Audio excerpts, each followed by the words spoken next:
लोकसभा निवडणुकीचं बिगुल वाजलं। 19 एप्रिल ते 1 जून मध्ये 7 टप्प्यात लोकसभा निवडणूक। 4 जूनला ठरणार केंद्रातलं नवीन सरकार। महाराष्ट्रात 19 एप्रिल ते 20 मे दरम्यान 5 टप्प्यात मतदान। पूर्व विदर्भातील 5 लोकसभा मतदारसंघात पहिल्या टप्प्यात मतदान, तर मुंबईतल्या सर्व मतदारसंघात 20 मे रोजी मतदान।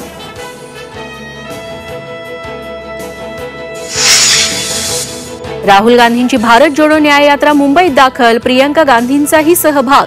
कोरोनात माणसं मरत होती, सिरम कंपनी मोदींना पैसे देत होती। ठाण्यातील सभेत राहुल गांधींचा मोदींवर हल्लाबोल।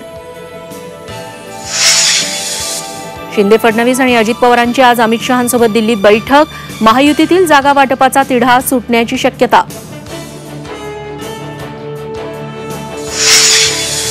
शरद पवारांचा फोटो आणि नाव वापरणार नाही। अजित पवार गटाकडून सुप्रीम कोर्टात प्रतिज्ञापत्र सादर।